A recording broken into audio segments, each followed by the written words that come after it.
بسم اللہ الرحمن الرحیم وبہ نستعین وهو خیر ناصر ومعین اللہم صلی علی محمد وآلہ الطاہرین۔ السلام علیکم ورحمۃ اللہ وبرکاتہ۔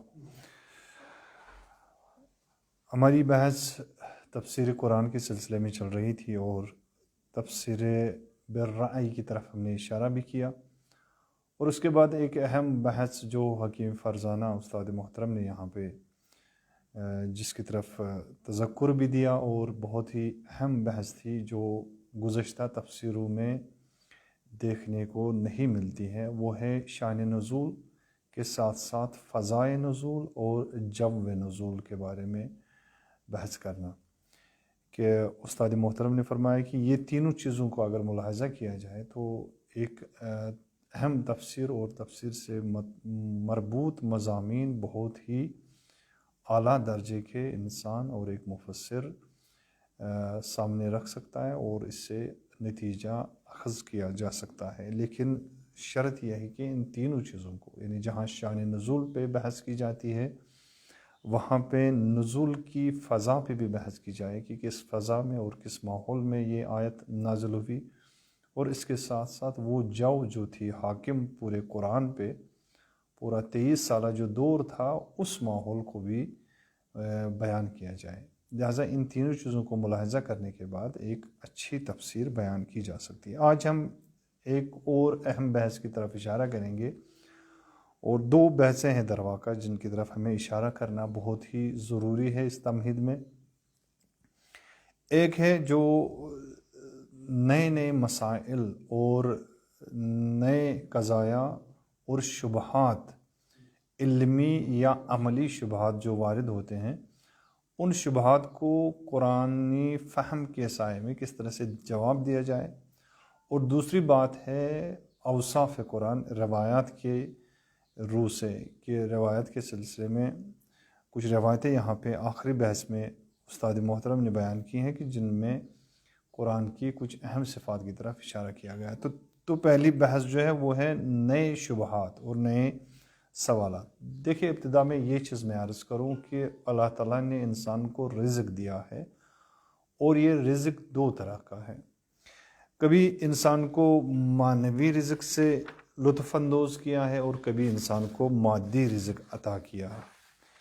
جس طرح سے مادی رزق جیسے کھانا پینا، پیسہ یا اولاد ہے، اسی طرح سے مال و دولت ہے، یہ سب کی سب جو ہے یہ مادی رزق ہے جو اللہ تعالیٰ نے انسان کو دیا ہے، اور یہ بتدریج حاصل ہوتا ہے۔ ایسا نہیں ہے کہ کوئی معجزہ ہو جائے تو ایک ہی دفعہ انسان کو ہر کوئی چیز ملے، ایک ہی دفعہ انسان کو پیسہ بھی ملے، مال بھی ملے، جائیداد بھی ملے، وہ بیوی بھی ملے، بچے بھی ملے، ایک ساتھ نہیں ہوتا، بلکہ یہ دنیاوی زندگی جو ہے اس پروسیس کو طے کیا جاتا ہے، اور تدریجی صورت میں آہستہ آہستہ یہ چیزیں اپنے وقت کے ساتھ ساتھ انسان کی محنت اور لگن سے پیدا ہوتی ہے۔ لہذا اسے رزق معنوی کہا جاتا ہے جو انسان حاصل کرتا ہے اس دنیا میں۔ لیکن اس مادی رزق کے ساتھ ساتھ ایک اور رزق ہے جسے رزق معنوی کہا جاتا ہے، اور رزق معنوی جو ہے وہ فقط زمین پہ حاصل نہیں ہوتا ہے، زمین پہ فقط رزق مادی حاصل ہوتا ہے، رزق معنوی آسمان سے نازل ہوتا ہے۔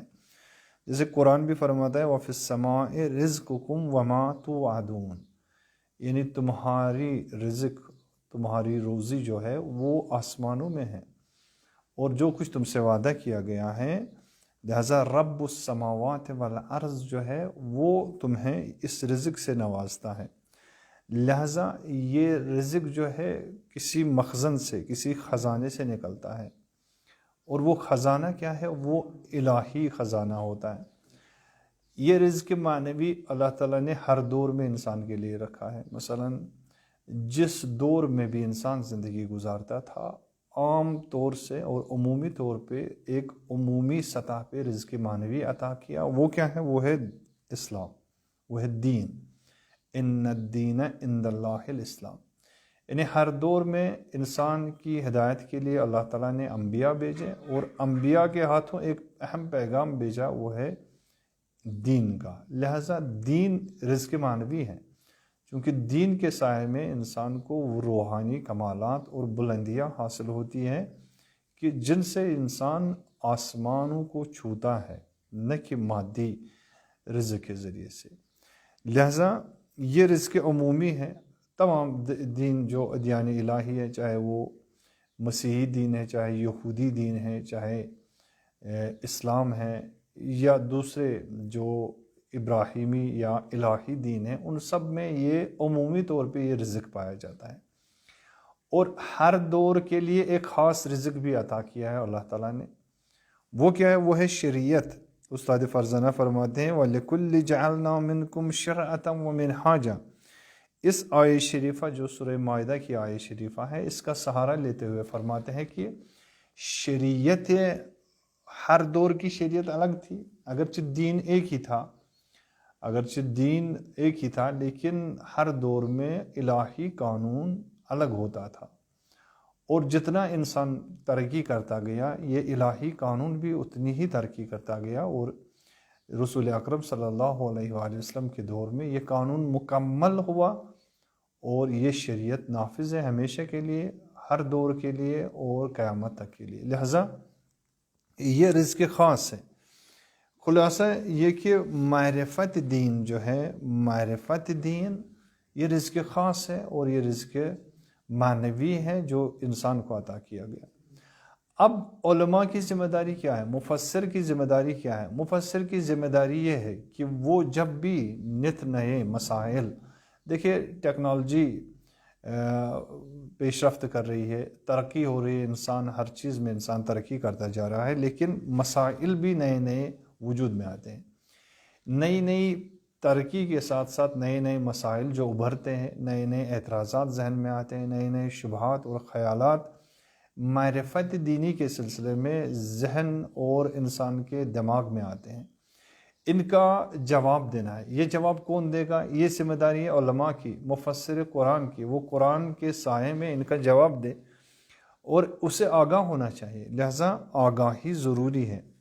لہٰذا ہر دور میں جب ہم دیکھتے ہیں کہ ہر دور میں جو بھی کاوشیں کی گئی، جو بھی علماء نے یا مفسرین نے کوشش کی ہے، اس کے ذریعے سے ہمیں ایک رزق حاصل ہوا ہے، یعنی معرفت دینی ایک رزق ہے۔ لہٰذا اگر گزشتہ دور میں مفسرین نے کوئی کوشش کی ہے، عملی کوشش کی، علمی کوشش کی، گویا وہ رزق معنوی تھا ہمارے لیے۔ ایسا نہیں ہے۔ استاد فرزانہ فرماتے ہیں لہٰذا ہمیں تمام مفسرین کا احترام کرنا چاہیے۔ ایسا نہیں ہے کہ ہم ان کے کاموں کو کیا کریں، ان کے کاموں کو مثلاً بروئے کار ہی نہ لائیں، ان کی تقدیر نہ کریں، ان کی تعظیم نہ کریں۔ ہوتا ایسا ہی ہے۔ مثلا ہمارا مائنڈ سیٹ جو ہے اس میں کیا ہوتا ہے، مثلا ہمارے محلوں میں دیکھیں، ہمارے شہروں میں دیکھیں، ہمارے کلچر میں یہ ہوتا ہے کہ اگر کوئی بھی نئی پارٹی آ گئی تو پرانی پارٹی نے جو بھی کام کیا ہو اس کو دھتکارا جاتا ہے، اس سے کہا جاتا ہے کہ گویا کہ اس نے کچھ کیا ہی نہیں۔ یعنی ہم ہر کام میں ایسا ہی کرتے ہیں۔ یعنی کوئی مثال کے طور پہ کمیٹیاں بنتی ہیں، پرانی کمیٹی کا وقت ختم ہو گیا، اب نئی کمیٹی بنائی گئی ہے محلے میں، تو نئی کمیٹی والے کہتے ہیں کہ پرانی کمیٹی والوں نے تو کچھ کیا ہی نہیں ہے۔ لہٰذا انسان کا مائنڈ سیٹ ایسا ہے۔ استاد فرزانہ اسی طرح سے علمی حلقے میں بھی ایسا ہی ہوتا ہے، یعنی جو منصفانہ کام نہیں کرتے، انصاف سے کام نہیں لیتے، وہ بھی یہی کہتا ہے کہ ہم نے کیا ہے، ہم نے ایسی تفسیر کی ہے، ہم نے ایسا دین پیش کیا، دین کی ایسی تفسیر پیش کی ہے۔ لہٰذا گزشتہ میں کیا کیا ان لوگوں نے تو کچھ کیا ہی نہیں۔ لہٰذا کسی بھی صورت میں ہمیں گزشتہ علماء کی، گزشتہ مفسرین کی توہین نہیں کرنی چاہیے، بلکہ قدردانی کرنی چاہیے۔ لہٰذا قدردانی انسان کرے، کیوں؟ کیونکہ ان لوگوں نے اس دور کے مطابق وہ معرفت دینی کا رزق ہمیں دیا ہے۔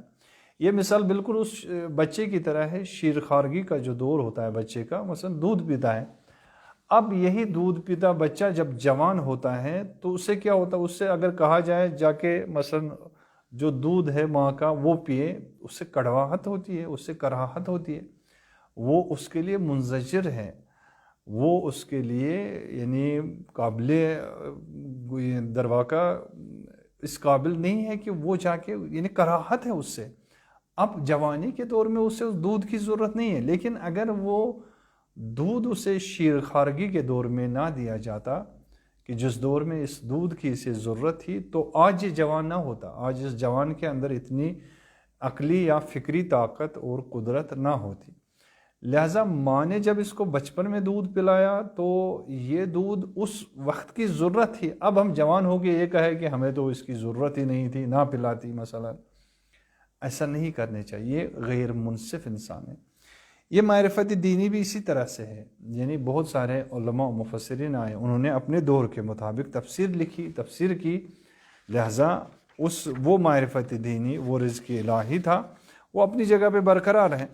اور ہمیں اب جب ہم مثلا حکیم فرزانہ فرماتے ہیں میں جو تفسیر لکھ رہا ہوں، تفسیر تسنیم، تو آج کے دور کے مطابق، آج کے دور میں جو سوالات ہیں، جو شبہات ہیں، جو علمی مسائل ہیں، ان کو حل کرنے کے لیے میں نکلا ہوں تاکہ وہ مسائل حل ہو جائے، میں ان کا جواب دے سکوں، اور آنے والی نسلیں شاید 20 سال کے بعد یہ مسائل نہ ہو آنے والی نسل کے لیے۔ آنے والی نسل جو ٹیکنیکل نسل ہے، جو ٹیکنالوجی سے آشنا ہے، شاید اس دور میں یہ مسائل نہ ہو، کچھ اور مسائل ہو، لہٰذا اس دور کے لیے شاید یہ تفسیر تسنیم یا تفسیر المیزان بھی جواب دہ نہ ہو۔ لہٰذا اسی لیے علامہ طباطبائی اور حکیم فرزانہ فرماتے ہیں کہ ہر دور میں اور ہر نسل کے لیے تفسیر لکھی جائے، یعنی ایسا نہ ہو کہ ہم صدیوں بیٹھیں اور اس کے بعد تفسیر لکھیں، نہیں، بلکہ ہر 20 سال کے بعد ایک تفسیر لکھنی چاہے، کیونکہ ہر نسل، جو بھی نسل آئے گی، ہر نسل کی اپنی اپنی تقاضے ہوتے ہیں ہر نسل کے، اور ان تقاضوں کا جواب ہمیں قرآن کی روشنی میں دینا ہوگا۔ لہٰذا ہر دور میں ان چیزوں کو نظر میں رکھنا ہوگا، ان چیزوں کا جواب دینا ہوگا۔ مثال کے طور پہ یہاں پہ حکیم فرزانہ نے ایک مثال بھی دی ہے کہ جدید شبہات میں ہم کس طرف رجوع کریں، یعنی سب سے بہترین ذخیرہ جو ہمارے پاس ہے، وہ منبع جو ہے وہ قرآن کریم ہے، اور قرآن کریم سے ہی ہم ان سوالات یا شبہات کا جواب دے سکتے ہیں۔ وہ فرماتے ہیں کہ مثال کے طور پہ ایک شبہہ جو تھا، جو مثلا گزشتہ اور اسلاف میں مفسرین کے درمیان یہ بحث نہیں تھی، مثال کے طور پہ کیا دین اور سیاست ایک دوسرے سے جدا ہے یا نہیں ہے، مثلا ایک سیکولرزم جو ہے، سیکولرزم ایک شبہ ہے، دینی شبہ جو ایجاد کیا جاتا ہے اس کے ذریعے سے کہ دین اور سیاست کا آپس میں کوئی رابط نہیں ہے، اور جب ان سے کہا جاتا ہے کہ وہ تو انبیاء اکرام تو ہمیشہ ہر جبہے پہ اور ہر محاذ پہ ظلم کے خلاف اٹھتے تھے، ظلم کے خلاف آواز بلند کرتے تھے، تو سیکولرزم والے کہتے ہیں کہ نہیں، وہ تو آزادی خواہ بھی تھے، وہ ایسے انسان تھے جو مثلا آزادی خواہ انسان تھے، وہ آزادی چاہتے تھے، انسان کو ظلم سے نجات دینا چاہتے تھے، لیکن اس کا حکومت اسلامی سے کوئی رابطہ نہیں ہے۔ حکومت اسلامی ایک الگ بحث ہے، حکومت اور سیاست کی، اور کسی کو آزاد کرانا وہ انسان دوستی کی بنیاد پہ ایسا کرتے تھے۔ لیکن یہ بات جو سیکولرزم کے ماننے والے کرتے ہیں، یہ بات بالکل دینی اور قرآنی معارف کے بالکل برعکس ہے۔ قرآن یہ نہیں کہتا ہے کہ وہ انسان یا انسانی معاشرے سے پیار کرتے تھے، ان سے محبت کرتے تھے، اس بنا پہ وہ ظلم سے نجات دینا چاہتے تھے، نہیں، بلکہ قرآن صاف الفاظ میں کہتا ہے کہ جہاں پہ اقتصادی مسائل تھے، جہاں پہ سیاسی مسائل اور مشکلات تھی، جہاں پہ اجتماعی مسائل تھے، جہاں پہ تہذیبی مسائل تھے، ان سب کو اگر دیکھا جائے نہ کہ تاریخ کے زاویے میں بلکہ قرآن کے زاویے میں جب ان کو دیکھا جائے تو یہ بات واضح ہو جاتی ہے کہ وہ لوگ ان سب مسائل کو حل کرنا چاہتے تھے اور ایک نظام کو تشکیل دینا چاہتے تھے، ایک نظام برپا کرنا چاہتے تھے۔ یا قرآن کہتا ہے کہ اس کتاب کو ہم نے نازل کیا انبیاء پہ یا نبی اکرم صلی اللہ علیہ وآلہ وسلم پہ تاکہ لوگوں کو ظلمت سے نکالے۔ یہ ظلمت کیا ہے؟ یہ ظلمت وہی ظلم ہے، یہ ظلمت وہی جہالت ہے، یہ ظلمت وہی لا علمی ہے، یہ ظلمت وہی ناانصافی ہے، یہ ظلمت وہی سود خوری ہے، یہ ظلمت وہی رشوت خوری ہے، یہ ظلمت وہی فساد ہے، فساد مالی ہے، فساد جنسی ہے، یہ ظلمت وہی درواقع معاشرے کی بے راہ روی اور بے عفتی ہے۔ اب ان سارے مسائل کو، ان تمام ظلموں کا جواب کس طرح سے دیا جائے گا؟ جب ہم ایک ایسا نظام قائم کریں، ایک ایسا نظام حکومتی بنائیں کہ جس کا محور اور جس کی بنیاد عدل ہو، جس کی بنیاد انصاف ہو، تبھی جا کے ہم ہر چیز کو ایک لیول میں لا سکتے ہیں، ہر چیز کو ایک سطح میں برقرار اور ہر چیز کو اپنا اپنا مقام دے سکتے ہیں۔ لیکن یہ کب ہوگا؟ مثلا جب ایک نظام ہوگا. اب قرآن نے بہت سارے احکامات بیان کیے. قرآن نے ایسا کہا ہے کہ اگر مثال کے طور پہ اگر کسی نے نعوذ باللہ زنا کیا، کوئی محسنہ ہے یا کوئی محسن ہے جو مثلا جس کی بیوی بھی ہے، اس نے زنا کا مرتکب ہوا، تو اس کے لیے کیا کرنا ہے؟ تو اس کو سنسار کرنا ہے. یا قرآن نے کہا کہ اگر کسی نے عمدن کسی کو قتل کیا کہ تو قتل کے بدلے میں قتل چاہے، جان کے بدلے میں جان چاہے. اب یہ کون کر سکتا ہے؟ اگر ہم یہ مان لیں کہ انبیاء کا کام تو فقط انسانوں کو نجات دینا تھا، لیکن سیاست اور حکومت قائم کرنا نہیں تھا، تو یہ احکام جو ہے، دینی احکام جو ہے، یہ کیسے نافذ ہوں گے؟ ان کے نفوذ کے لیے مثلا یہی جان کے بدلے میں جان، یا جہاں پہ بھی تم دیکھو مشرکین جو محارب ہے، جو معاند ہے، جو عداوت رکھتے ہیں اسلام کے ساتھ، جو اسلام کو نابود کرنا چاہتے ہیں، جو ملت اسلامیہ کے دشمن ہیں اور اعلان دشمنی کرتے ہیں، ان کے خلاف پروٹیسٹ کرنا ہے، تو یہ کہاں پہ ہوگا؟ یہ کیسے ہوگا؟ یہ تبھی ہوگا جب ایک حکومت ہوگی. اور جب تک یہ حکومت نہیں ہوگی، حکومت کا مطلب کیا ہے؟ حکومت کا مطلب ہے سیاست. یعنی جب تک ایک سیاسی نظام نہ ہو تب تک ان احکام کو ہم لاگو نہیں کر سکتے. مثال کے طور پہ اسلامی نقطۂ نگاہ میں یہ ہے کہ اگر کوئی بھی رسالت مآب کی یا کسی بھی دین اسلام کے ضروری حکم کی تردید کرے یا انکار کرے تو وہ مرتد ہو جاتا ہے. یا اگر وہ توہین کرے رسالت مآب کی تو اسے پھانسی دی جائے، اس کو سزا دی جائے. اب یہ کیسے ہو سکتا ہے؟ اس کو سزا کیسے ملے گی؟ ایسی کوئی حکومت ہونی چاہیے. مثلا آج کل ہم دیکھتے ہیں کہ ایک بہت سارے افراد ایسے ہیں کہ جن میں سے ایک مثلا یہاں ہندوستان کی سرزمین پہ آپ دیکھیں کہ کھلم کھلا ایک آدمی آ کے علل اعلان وہ توہین رسالت کرتا ہے، وہ رسالت مآب صلی اللہ علیہ وآلہ وسلم کے خلاف الیاذ باللہ گالیاں بکتا ہے. یہ ایسا انسان جو مثلا جسے انسان کہنا بھی گوارا نہیں ہے یہاں پہ، چونکہ وہ انسان کہنے کے لائق نہیں ہے. اب یہ انسان آ کے کھلم کھلا جو ہے نا رسالت کی توہین کرتا ہے، اور پورا مسلمان معاشرہ دیکھتا ہے کہ کہیں پہ کوئی آواز نہیں اٹھتی، کہیں پہ اس کے خلاف کوئی ایکشن نہیں لیا جاتا. تو اگر ایک نظام ہوتا، سیاسی نظام ہوتا، تو اس نظام سیاسی کے اندر اس کے خلاف پوری طرح سے کارروائی کی جاتی اور اس کو سزا دی جاتی کہ کیوں اس طرح سے یہ توہین کرتا ہے.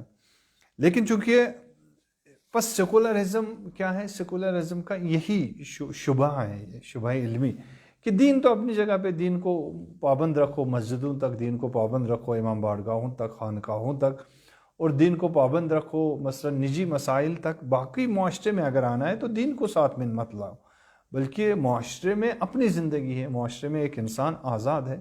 مثال کے طور پہ حجاب کا مسئلہ ہے.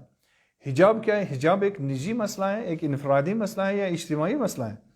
مثلا یہ سمجھنے کی ضرورت ہے.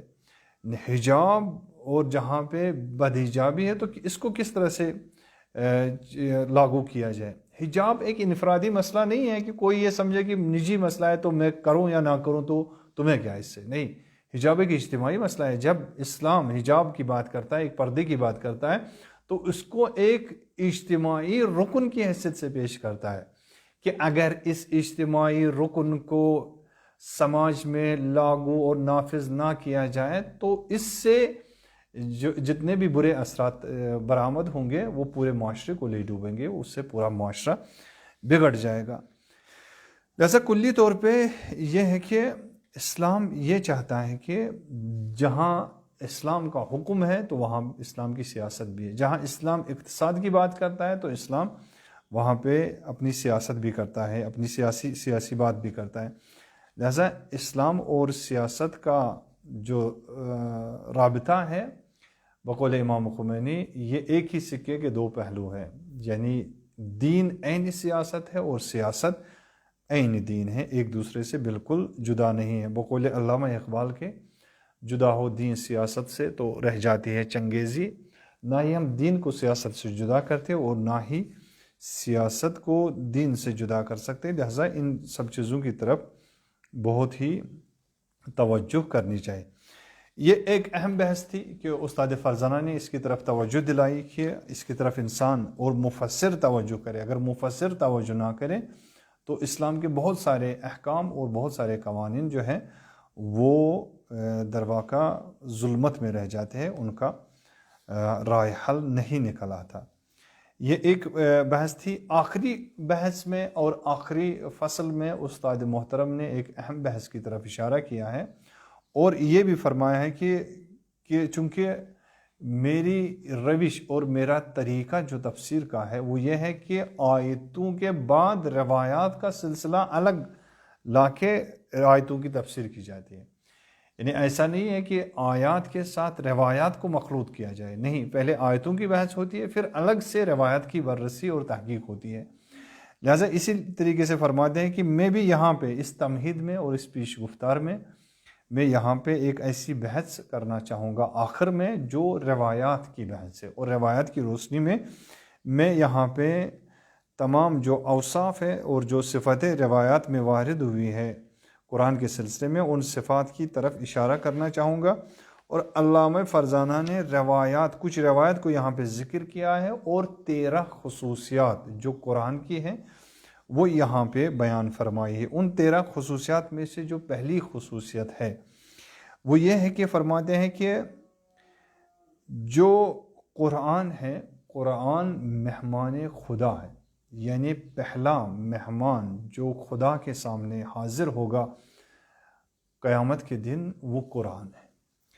اس سلسلے میں حدیث پیش کی ہے، فرماتے ہیں کہ رسول اکرم صلی اللہ علیہ وآلہ وسلم نے فرمایا، یہ جامع الاحادیث شیعہ جلد نمبر 15 صفحہ نمبر 6 میں یہ روایت نقل ہوئی ہے۔ فرماتے ہیں کہ انا اول وافد علی العزیز الجبار یوم القیامہ وکتابہ واہل بیتی۔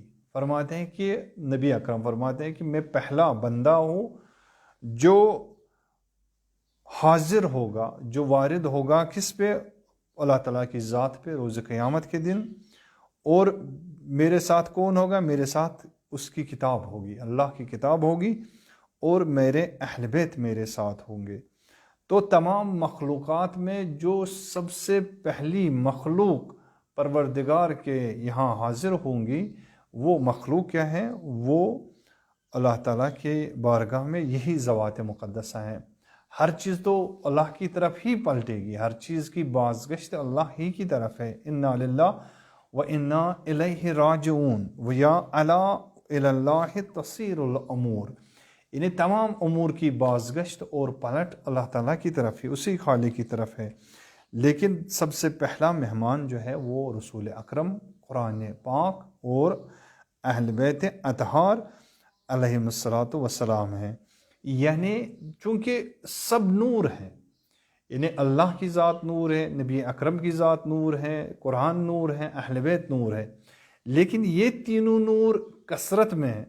اہل بیت کثرت میں ہے، نبی اکرم اور قرآن یہ کثرت میں، اور نور الہی جو ہے وحدت میں ہے۔ ابھی فلسفی اور عرفانی بحث ہو جائے گی۔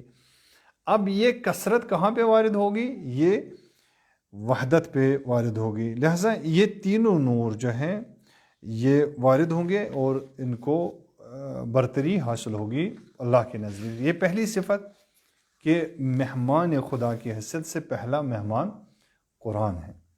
دوسری صفت یہ ہے کہ برترین مخلوق اگر اللہ تعالیٰ نے کسی کو بنایا ہے تو وہ مخلوق قرآن پاک ہے۔ نبی اکرم صلی اللہ علیہ وآلہ وسلم فرماتے ہیں اسی جامع احادیث شیعہ میں، القرآن افضل کل شیء دون اللہ، یعنی اللہ کے سوا قرآن سب سے بافضیلت ترین مخلوق ہے۔ فمن وقر القرآن فقد وقر اللہ، اور جس نے قرآن کی تعظیم کی، جس نے قرآن کا احترام کیا، اس نے اللہ کا احترام کیا، اللہ کی تعظیم کی۔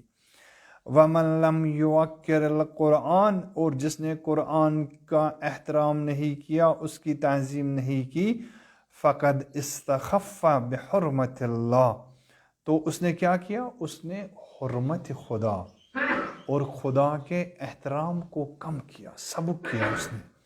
یہ درواقع استخفاف اس نے کیا۔ استخفاف یعنی جو مرتبہ اللہ کا تھا، جو مرتبہ اللہ کی کتاب کا تھا، اس مرتبے کو اس نے گرا دیا، تو اس نے گویا حرمت شکنی کی۔ لہٰذا اس قرآن کریم کے مراحل مختلف ہیں، اور سب سے نازل ترین یعنی سب سے نچلا مرحلہ جو قرآن کا ہے وہ اس کا عربی ہونا ہے، عربی مبین۔ انا جعلناہ قرآنا عربیا لعلکم تعقلون، ہم نے اس کو عربی میں نازل کیا تاکہ تم فہم کر سکو، تاکہ تم اس کو سمجھ سکو۔ وَإِنَّهُ فِي الْكِتَابِ لَعَلِيٌّ حَكِيمٌ، لیکن اگر اس کو الکتاب کی طرف الکتاب کی صورت میں دیکھنا ہے تو یہ الکتاب کی صورت میں علی حکیم کے پاس ہے، یعنی اللہ تبارک و تعالیٰ کے پاس ہے۔ بس ان دو مرحلوں کے درمیان یعنی ایک مرحلہ، سب سے نچلا مرحلہ قرآن کا کیا ہے، وہ عربی میں ہے، عربی عبارت میں جو ہمارے پاس ہے، جو آپ لوگ پڑھتے رہتے ہیں، یعنی قرآن جو 30 پاروں میں ہے، یہ سب سے نچلا مرحلہ ہے۔ اور سب سے اعلیٰ ترین مرحلہ قرآن کا الکتاب ہے جو علی حکیم کے پاس ہے۔ ان دو مراتب کے درمیان ایک متوسط مرحلہ بھی ہے، متوسط مراحل بھی ہیں قرآن کے، کہ قرآن اس میں حبل المتین کی مانند ہے، ایک ایسا رسہ ہے اور ایسی رسی ہے قرآن کی جس کو انسان مضبوطی سے پکڑے تو خدا کی سمت چلا جاتا ہے۔ اور دوسرا سرا اس رسی کا، یعنی دو سرے ہیں اس رسی کے، ایک سرا انسان کے ہاتھوں میں ہے اور دوسرا سرا اس رسی کا وہ اللہ کے ہاتھ میں ہے۔ لہذا اللہ نے اپنے ہاتھ میں لیا ہے، ایسا نہیں ہے کہ اس رسی کو پھینک کے چھوڑ دیا ہو، نہیں، ایک سرا اللہ کے ہاتھ میں، جو سرا اللہ کے ہاتھ میں ہے انسان کے ہاتھ میں جو ہے، انسان کو آہستہ آہستہ اسی رسی سے اوپر جانا ہوگا اور تمسک کرنا ہوگا، تب وہ اسے اللہ دنیا اور آخرت کی سیادت اور سعادت بھی نصیب کرے گا۔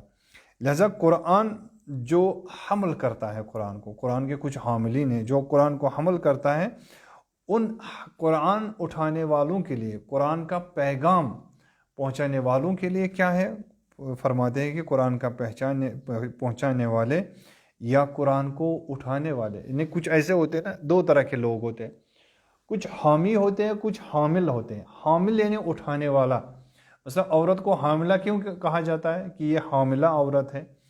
کیونکہ یہ اٹھاتی ہے، کس چیز کو اٹھاتی ہے؟ اس کے مثلا اس کے شکم میں ایک بچہ ہوتا ہے، اس بچے کا بوجھ اٹھاتی ہے، اس کو پرورش دیتی ہے۔ کچھ لوگ حامی ہوتے ہیں، وہ حامل نہیں ہوتے۔ حامی یعنی حمایت کرتے ہیں، ممکن ہے کہ حمایت کرنے والا اس کا عقیدہ رکھتا ہو یا نہ رکھتا ہو۔ مثال کے طور پہ بہت سارے لوگ ہوتے ہیں کہ جو کرکٹ کے شائقین ہیں، فٹ بال کے شائقین ہیں، وہ حمایت کرتے ہیں، گھر میں بھی بیٹھے ہیں لیکن فلاں پلیئر کی حمایت کرتے ہیں، مثلا ساؤتھ افریقہ کا فلاں کرکٹر ہے، اس کی حمایت کریں گے، نہ تو اس کے ساتھ کوئی عقیدتی یہ رابطہ ہے، نہ ہی کوئی فکری رابطہ ہے۔ ممکن ہے کہ وہ فساد میں بھی مبتلا ہو، ممکن ہے کہ وہ شراب نوشی بھی کرتا ہو، لیکن ایک مومن گھر میں بیٹھے اس کی حمایت کرتا ہے، اس کا حامی ہے، کس میں؟ مثلا فلاں چیز میں۔ لہذا حمایت اور چیز ہے، حمالت اور حملت اور چیز ہے، حمل کرنا، اٹھانا ایک چیز ہے۔ قرآن نے اللہ تعالیٰ تبارک و تعالیٰ رسول اکرم صلی اللہ علیہ وآلہ وسلم کی زبانی فرماتا ہے کہ جو قرآن کو اٹھاتا ہے ان کا کیا درجہ ہے؟ فرماتے ہیں یقول اللہ عز وجل، اللہ تعالیٰ فرماتا ہے یا حملت القرآن، یعنی جو قرآن کو اٹھاتے ہیں، جو قرآن کو حمل کرتے ہیں، وہ کیا ہے؟ تحببوا الی اللہ تعالی، اللہ تعالیٰ کی طرف کیا کرو تم؟ اللہ تعالیٰ کی طرف یعنی محبوبیت پیدا کرو۔ بتوقیر کتابی، کس کے ذریعے سے یہ محبوبیت پیدا ہوگی؟ یہ اللہ تعالیٰ ان کے ساتھ محبت سے پیش آئے، بتوقیر کتابی، جب اس کے کتاب کی تعظیم کی جائے، اس کا احترام کیا جائے۔ اگر ایسا ہوگا تو کیا ہوگا؟ یزدکم حبا، تو اللہ تعالیٰ کی محبت تمہاری نسبت زیادہ ہو جائے گی۔ وَيُحْبِبُكُمْ إِلَىٰ خَلْقِهِ، اور نہ فقط اللہ کی محبت زیادہ ہوگی بلکہ اللہ لوگوں کے درمیان بھی تمہاری محبت دلوں میں ڈالے گا۔ یعنی انسان دو طرح سے محبت سے مالا مال ہو جاتا ہے جب قرآن کی تعظیم کرتا ہے۔ قرآن کی تعظیم اور قرآن کے حمل سے مراد کیا ہے؟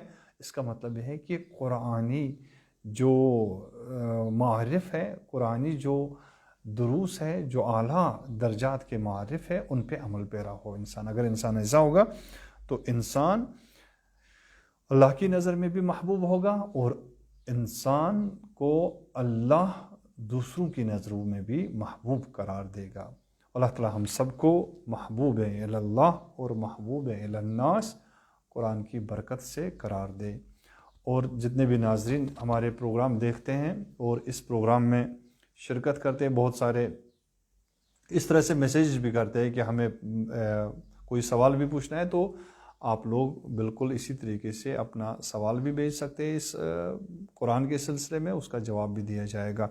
اللہ تعالیٰ تمام مریضوں کو اور خاص کر جو دیکھنے والے ہیں اور جو سننے والے ہیں تمام مریضوں کو شفائے کامل عطا فرمائیں، اور خاص کر جن لوگوں نے التماس سے دعا کی ہے اللہ تعالیٰ ان سب کی حاجتوں کو پورا کرے. والسلام علیکم ورحمۃ اللہ وبرکاتہ.